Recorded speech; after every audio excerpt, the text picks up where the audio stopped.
Hi, folks. This is Mark by Mark A. Foster, Ph.D., for the Institute for Dialectical Meta-Realism. I'm going to read you two stories from a paper that I don't think I have ever cited before, which is the UK Independent. But the stories are good, and I want to be open to the possibility that maybe the Independent may occasionally get it right. So I will read two things actually from the Independent. I need to put on my glasses so I can do that.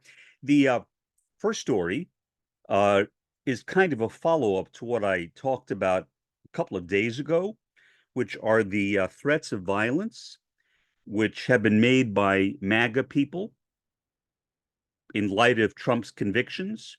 And the second is a kind of peripheral story, which is simply a kind of "I love you, Dad" from Ivanka Trump, and that's basically it. And so let me go ahead and open this thing up, and go ahead and find the story, which I need to do first. Here it is. Um, it is titled "Live Trump Supporters Call for Riots, Violence in Wake of Guilty Verdict Live." The story was updated just 28 minutes ago. The subhead is "Hardcore supporters of the former president are calling for violence against the jurors who convicted him." And there is a string of authors of this article: Oliver O'Connell, Joe Summerland, Alex Woodward, Mike Badagian, Schwarta Sharma, Gustav Kalander, and Katie Hawkinson. I have not heard of a single one of them, but I am sure they are all really good journalists. Uh, again, this is an article obviously dated today since it was just updated 28 minutes ago. Here's the article. Hardcore Donald Trump supporters are calling for riots, insurrection, and assassination. That's something new. After a Manhattan jury found him guilty of 34 felony counts of falsifying business records. Let me pause there for a second. I just watched an episode online from MSNBC.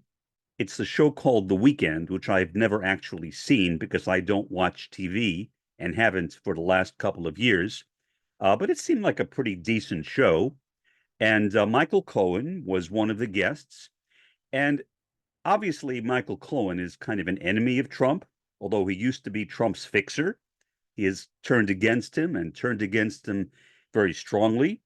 He has expressed fear about Trump going to prison, and also his own feeling that he thinks it's unlikely that Trump will be sent to prison. And I think that is perhaps related to some of the things that are in this article.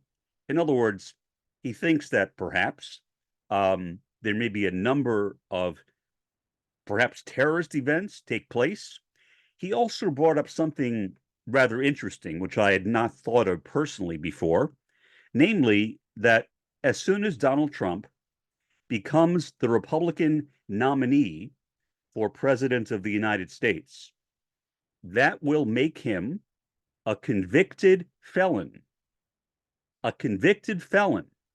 eligible to receive security updates, top secret security updates. That is something that is totally unheard of in American history. And there is a lot of fear that Michael Cohen, I think, legitimately expressed. It is something that I had never considered. But when he said it, I thought, my goodness, the guy is right.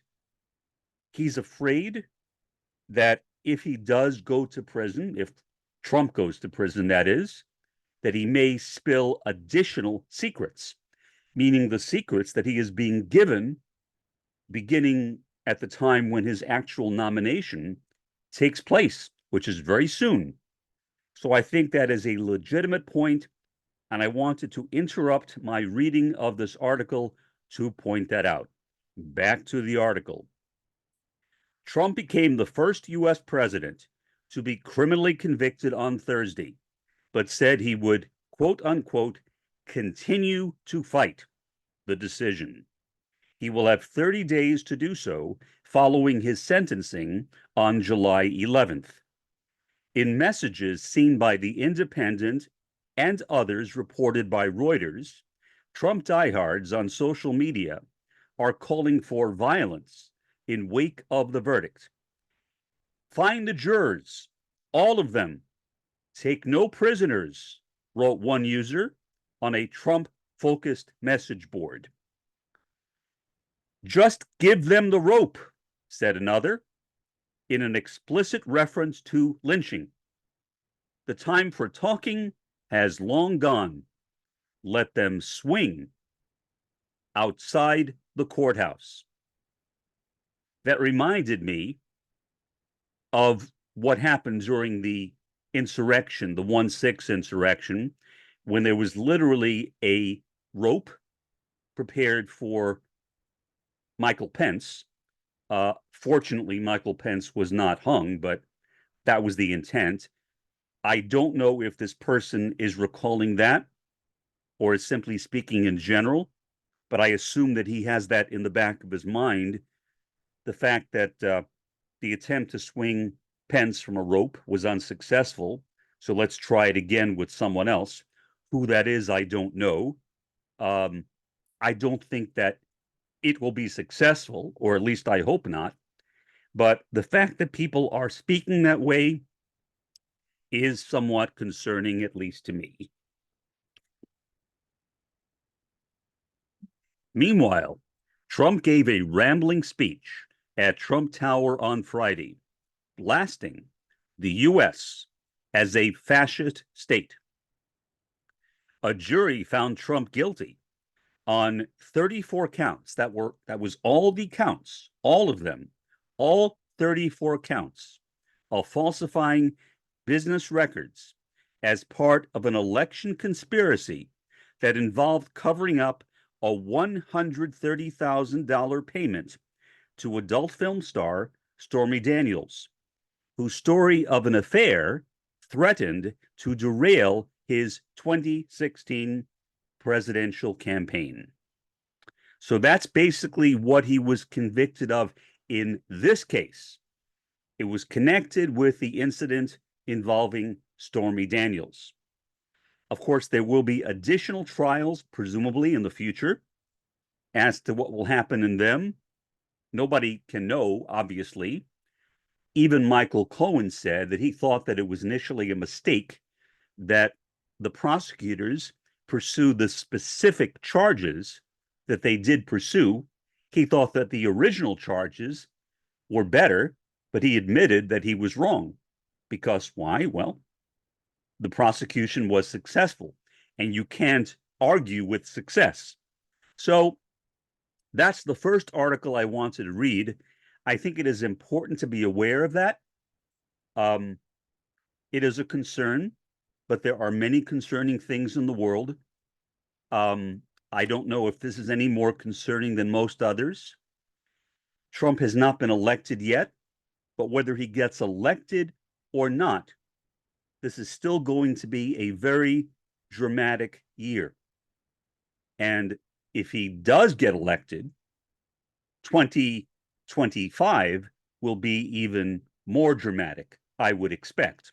I don't know, but that is what I would expect. Now, here is the second story, which is really not as serious as the one before, but it is kind of interesting considering that Ivanka Trump has pledged to stay out of the election race this time.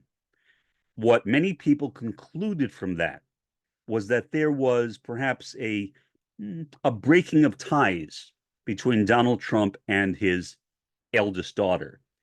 But apparently that is not the case. Or if there was a breakup, and I say a breakup because one time Donald Trump said, if this woman were not my daughter, I would date her. It's a disgusting thing to say, but maybe you've seen that video already yourself.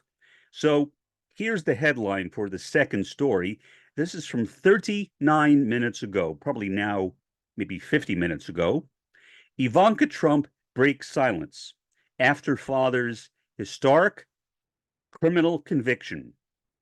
I love you, Dad. So here's the story. Ivanka Trump has broken her silence and spoken out in support of her father after the former president's historic criminal conviction at his hush money trial in New York. The former first daughter, who also served as a special advisor during Trump's time in office, posted a heartfelt message to her Instagram shortly after her father was found guilty on all felony charges on Thursday. So I think that is simply an interesting aside. It perhaps gives a bit more color to the story, shows that at least Ivanka Trump has apparently not abandoned her father, which many people thought that she has, but it looks like she has not. But certainly the more important story is the first one that I read, which is about the threats of violence, the threats of assassination, the threats of another insurrection, which are being made by the MAGA movement. The MAGA movement basically did not quite die, but has pretty close come to dying. I mean, it's not quite dead, but certainly it is not as vital as it once was. But in light of Trump's convictions, it appears to me that the MAGA movement is being rekindled.